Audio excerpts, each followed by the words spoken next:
Produced by Podcast Architects. Welcome back to The Path Forward for part 2 of my conversation with guest Andy Peters. Okay, let's talk about one of the things, the hot topics, what's always a hot topic, but particularly now, and this is not just Texas, this is across the United States, but teachers are leaving in droves for a variety of reasons, right? What do you do as a superintendent? And particularly, I would assume in small towns, sometimes that can be harder to recruit. Yeah. What are some of the things that you have done, would do, or would be willing to try where we sit now, where there's so many vacancies?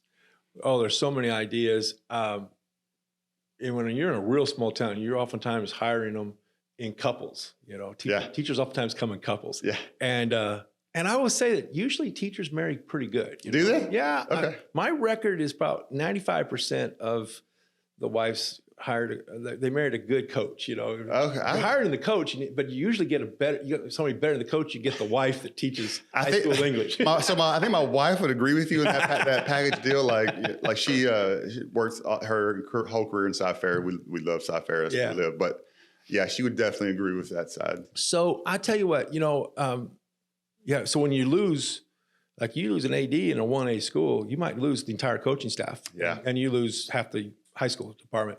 I lost 11 couples at one time. I had like 40 teachers and I lost 22. Boom, like that. Wow. It's hard. So we get creative, we get innovative.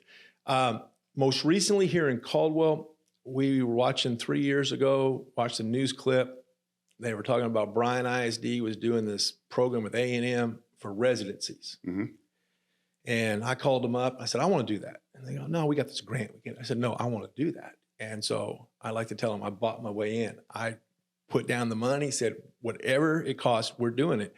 And they have been great partners. A&M has been great working with us with this residency program. And then the Commissioner of Education, apparently he thought it was such a great idea. Not that he even knows who I am, but he put this whole thing in the T class. And so it's really blown up. We've got, I think, 11 universities doing residencies. I think residencies is a fantastic program. We invested $100,000 that first year. Mm-hmm. And I told the board, we're going to get some great teachers. Well, guess what? The year those kids started was the year that we started in COVID. All the other teachers that are doing student teaching are doing Zoom videos and sitting there. My kids weren't kids. They were student teachers, resident teachers, college seniors, were in the classroom. And you know what was great about it? They were teaching my teachers how to use the technology we're having to do. That's great. So all 4 of them have been very successful. We've got a second group of 4, and I think we got a group of 8 right now that they're using, and we're building residencies. Residencies cost you a little bit more up front, but you're not apt to lose those students. They're not going to get burned out, and they're going to be better teachers. They become second-year teachers in their first year. Sure. And so residencies is my number one thing. The other thing I want to talk about, this is any industry. If you're in any industry, you're trying to take care of your employee. You wanted them to be happy where they're at. In my previous life, I had run daycare centers, okay? Oh, I got to hear about this. Okay, so when I was a principal in Van Vleck, first year principal, I had a 4-year-old. Okay. I convinced my superintendent, we need a daycare here. For your 4-year-old. For my 4-year-old. And we actually did something really cool there. It's long gone, but we had the pre-K, we had what was now called PPCD. Yes. And then we had the daycare. And you could buy your way in. Of course, now most school districts are letting, a lot of school districts will let, they have the room. If teachers can pay a tuition for their 4-year-olds to go. Because the state only pays for economically disadvantaged kids and about 900 qualifications. But a teacher's kid most likely is not going to qualify for free pre-K. Small districts oftentimes will say, teachers' kids come in there. Now think of it from an instructional standpoint. I've got a mixture of kids. I've got bilingual kids, I've got poor kids, I've got a teacher's kid in there. Mm-hmm. It really helps that classroom. All right, so I did that. I ran a couple daycares. I've now been a teacher a while, I've been a principal. And I get to Caldwell and I'm like, there's more funeral homes in Caldwell than there is daycares. Yeah. So what are we gonna do?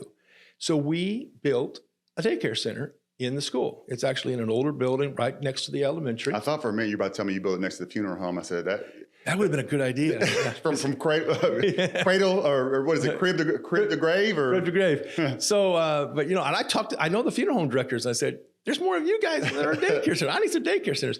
So we had an old rock gym. We took a part of it, had some classrooms, and I thought we'd get like 20 babies, 20 kids. And we got licensed, state licensed, the whole bit. You go through that. We got a great director. Jacqueline's done a great job for me. And for the new soup now. And they had 22 my year, the first year during COVID. Second year, started off like 30 kids. Talked to her last week. She says, Mr. Peters, I'm going to run out because I don't have enough space. I don't have 40 kids. I told the new soup, you better figure out how to do something because, and these are only for employees' kids.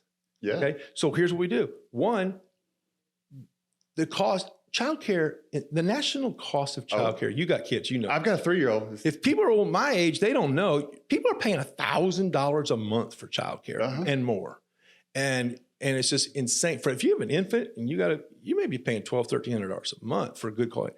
So we discount the rate because all we have to do is break even. Mm-hmm. We don't need to make a profit. We just need to take care of them, rent's free. And so it has been a great thing. And when I was retiring, the number one compliment I got from the teachers as I walked out the door was, thanks for building us a daycare.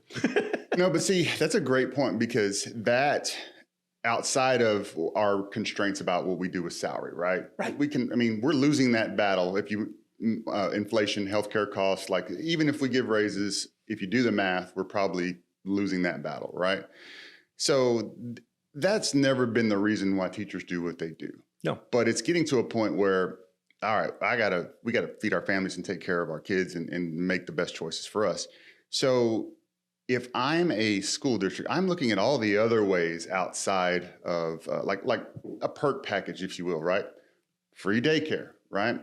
I really feel like it's time to go heavy in on, should we do teacher housing? Oh, let's talk about teacher housing. Okay. West Texas is big in teacher housing. Yes, I know. Okay. When I got to Marfa, we had one house that was the soup's house. One house was the old AD's house because I think the old AD sold it to the district. The admin building was in an old building. We moved the admin out, put it in the school, and we took that old house and we converted it into duplexes. Mm-hmm. Before I left, we went from 2 to 7 houses. Okay. You have to charge a little something. You charge a little something, but Pecos ISD, my daughter teaches there. I know Mr. Jacobs, superintendent out there. He's got he may have 100 houses now. I mean, the duplexes. I think you're going to build apartment buildings. Yeah. Midland, Odessa, they've got a big place out there. All right, you have to do that in some of those places. Okay.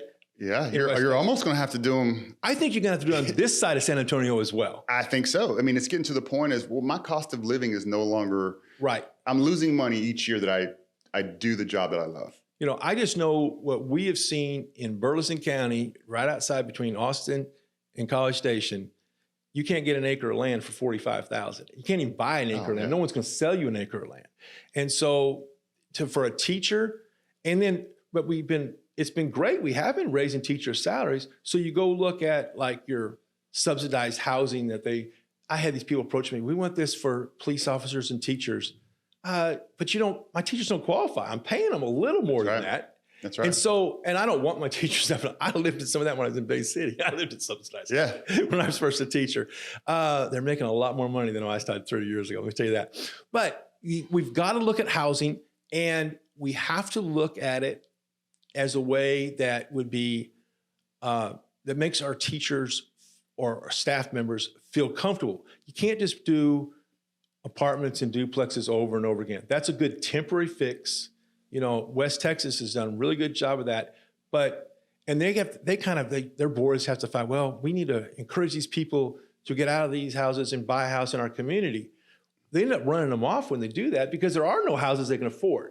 So if we would come up with ways, and there are tons of funding sources to help you do this, maybe we help them to get in the house. The house starts off as the school districts, but it is eventually sold to them. Yeah. We got to get, California's doing this. I know. So our company, our firm is working with the colleges there. It's great that I get to see some of all of those innovative things that others are doing around the country because we got to get on the board of that. One thing in Toloso Midway and shout out to our folks from Aramark, right? So I was like, we can't give tons of raises, right? A lot of dollars in raises. What can we do?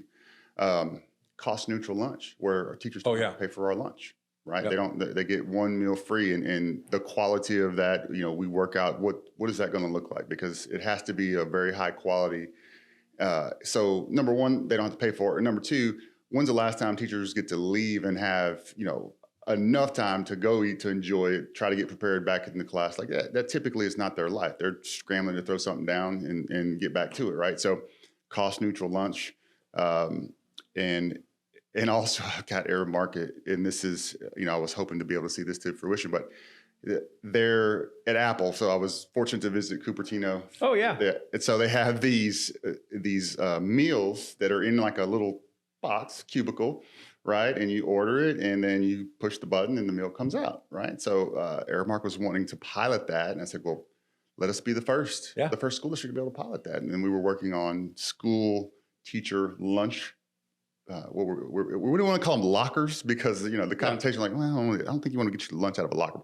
But you put in it in the app, have the staff at the cafeteria prepare it, put it in there, come in, scan it, get it, go, any time of the day. We got to do things to help teachers and staff. Quality of life. Quality of life. Yep. My daughter's food service director in Pecos. One of the things she's doing, I think it's on Tuesdays, they prepare a meal, you register it, you get off work Tuesday, you pick up your meal. There you go. It's $20 and it feeds a family of 4 or 5. I mean, I can't feed 20. I can't feed my 3-year-old for $20. I mean, he's, But what she's able to do is it's giving her employees the opportunity to make a little more money. Yep. It's providing a service for families. Yep. And it's a good home cooked meal, because we still do scratch cooking in some public schools. Those are the things that we have to start incorporating. The other thing, you talk about money. So we've seen it. Some of the more financially stable districts are putting into 401s, 403Bs, and they're doing things like that. I think those things have to be looked at. I think we have to do stuff to help build tenure in our district, because this generation is a generation that's going to move a lot. I mean, absolutely. But the other thing about this generation that we're hiring is they want to feel like they're making a difference now. Absolutely. They are truly want to be invested in a mission that they work for. That's why that residency works, is because I like that. You've built them in. So I think we got to look at other things that, besides residencies, we got to look at ways, how do you take a first-year teacher, second-year teacher, and make her feel like she's part of it? One of the things we're looking at doing is like finding not only a teacher mentor, but how about a community mentor? Right. And you get a community mentor, and they take them to the local festivals. They go do things. They visit them with the local Lions or Rotary or whatever they want to do. They get them involved, church, whatever. We got to get creative like that. So here's my idea for that, right? Okay. Off the top of my head.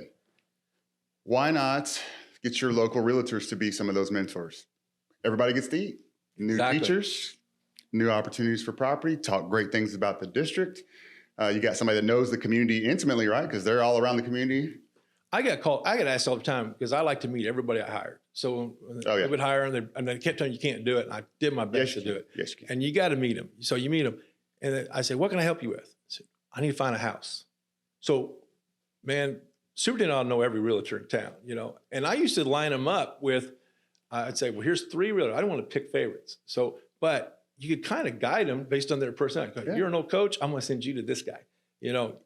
You're a young mom, I'm going to send you to this lady. Well, what I was pitching to one district is, why not have a premier realtor that's a part of your onboarding process? Oh yeah. So as they're signing up, they're getting their email, they're coming on board. That's your premier. We do it at banks. We do it at the local bank. Exactly. The local bank comes and gives out donuts at the end. Exactly. But they go through that process with you. So they're actually there when your new hires come in. That's brilliant. Yeah, and if it's a handful of new hires, let's have a little discussion about. I want to steal that idea and put it in my next book.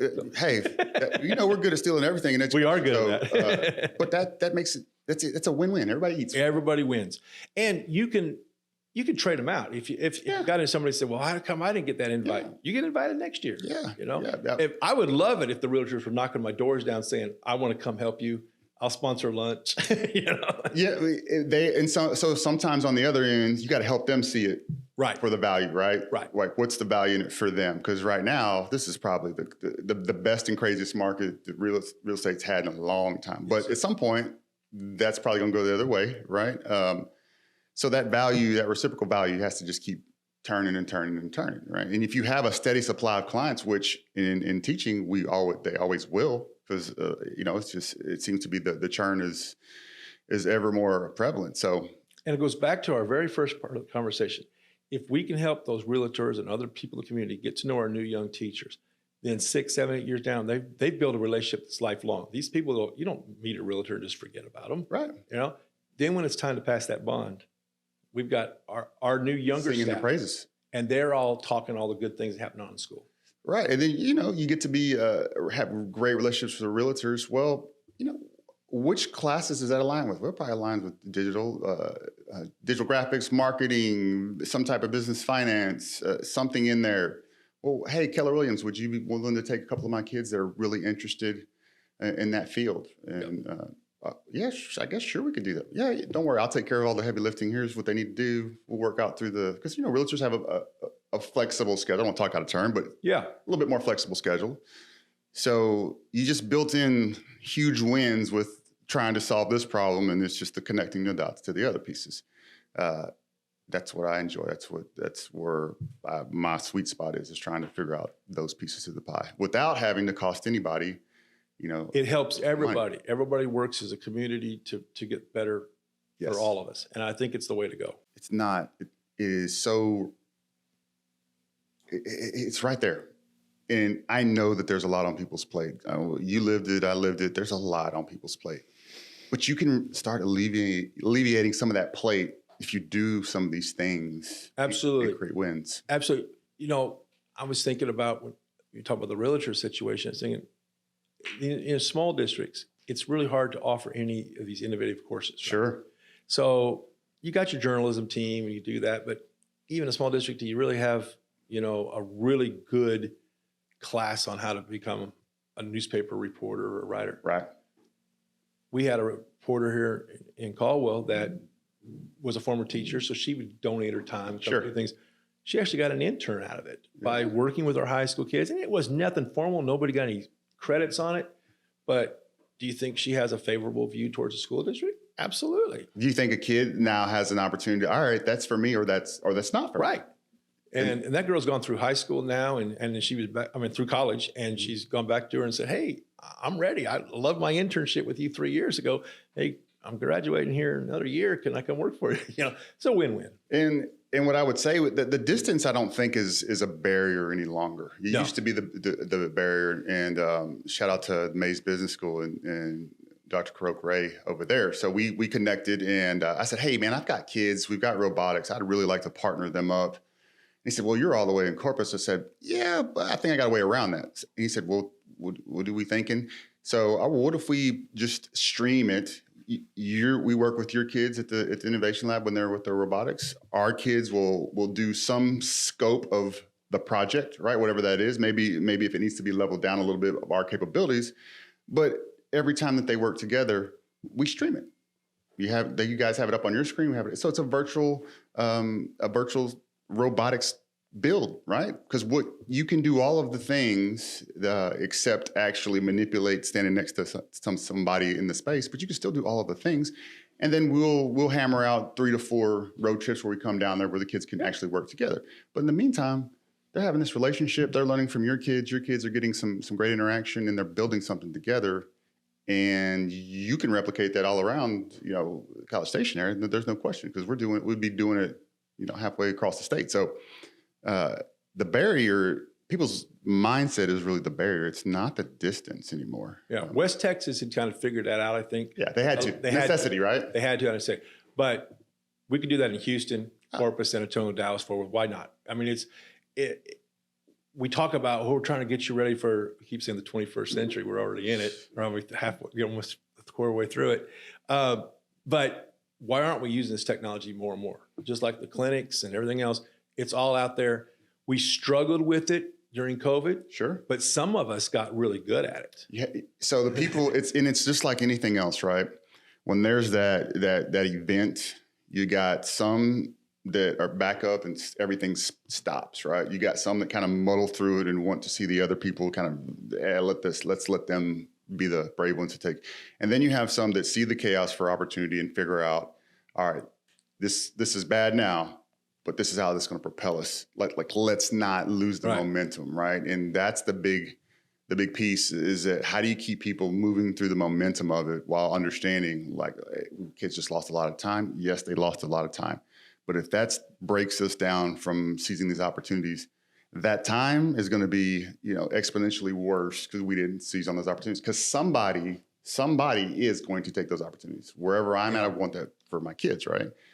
And that, I think, again, I come back to some of the things that are happening now that, like the blockchain, just out of a finance guy, right? Why would I, if I'm a community college or a university, why would I not have, just as hot as it is, just for a dollar figure, a butt-in seat funding, why would I not be offering those courses? Just an intro course. Exactly. Just to get to know what this is all about. What is this blockchain? Because I've been in a lot of meetings, and I was in this one with a finance guy, and he was going to kind of give us a little overview of it. And it was kind of embarrassing because I knew more about the finance piece of some of it than he did. And I'm going yeah, I buy it off my app. And he goes, what? Yeah. But then you're talking about the whole security issues of it and how we could use it to it's everything. Lock in our signatures. It's real estate. It's cybersecurity. It's gaming. It's artwork and digital identity. It's finance, obviously. It's all of those things. It's autonomy, and you have a lot of folks that feel strongly about the decentralization of currency.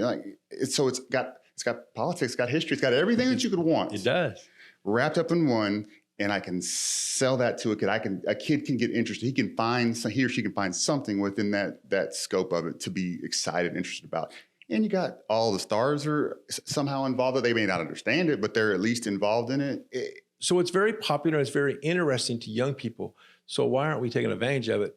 Have something, an overview, and who knows where it would go from there, Well, and one of the things, and this may just be Texas localized, we've got great people that are very accessible and want to help. And I shout out to Lee Bradshaw and Natalie Smolinski. They want to help. They want education. They will do and go and be accessible just for the sake of the education and trying to get people aware, right? And you got all the momentum. And most of the times trying to get to the people that make decisions can help do that. It's hard. Well, in this case, it's not. That community is very much open and there's a lot of interaction possible with that. So again, I just need one. I've written the TEA Innovative course. I've done, I just need somebody to follow him. He's the man. Just to say, hey, all right, let's try it, and we'll do the master schedule. I know how well. Half your seniors leave for early lunch anyway, so don't give me that. Exactly. Yeah. But I think that's going to be a huge one moving forward. We'll see. Lastly, before I let you go, so we're of like mind. I think we've got a relationship. However this goes, I think we're going to be fast friends. But you're also going to be getting into some of the podcasting. So throw out some of the ideas. What do you want to do? What are some of the things you're looking to accomplish, highlight your interest in that field? Well, I want to take some of the things we've been talking about that are just great successes that are going on in Texas public schools. And I just want to give some shout outs to different, whether it be superintendents, principals, districts, individual teachers. Mm-hmm. I want to celebrate people's successes. I want to showcase their innovative programming like you're doing, but I'd like to maybe just really spend some time one-on-one with them and get the perspective from maybe the teacher or the principal, from the soup, from a community member, from the students. Yeah. And put together a little 20-minute podcast a couple times a month on highlight one or two really innovative things, because we've been talking here for a while about some great things that I know of, and you know of some great things, but there's a whole lot more. So what I want to do is make it open so people can email Andy, say, hey, come out to my community. There's 1,200 school districts. There's something good going on everywhere. Oh man, I've got a laundry list. Like you said, there's so many great things, and just trying to get to them all, like you'll never get to them all, but man, there's some unbelievable things happening. Yeah, and I think I have two purposes. One, going back to what we need to pass bonds, and when we're growing, we got 5.3 million kids in the schools in Texas, and it's growing every day. So the normal television media is pretty rough on us. Yes. Politicians of both flavors are pretty rough with us. Yeah, it doesn't matter. It doesn't matter anymore. Both parties say they love public ed, and both parties are not really helping us a lot. So we've got to return it to the industry and to the community, the business. The other thing about podcasting is I just know that's where the young moms are, our current students are. They're there. They're not listening to the nightly news. No, people are consuming through podcasts. Exactly. I mean, the number one media source that you could be argued right now is Joe Rogan, podcaster. Yeah. And so why can't Rick and Andy have, I'm trying. Numbers, I'm trying. And this all started just out of enjoyment of just conversation, and never meant anything more than that. Just started as a way to highlight my kids in Tuloso Midway and some of our business partners.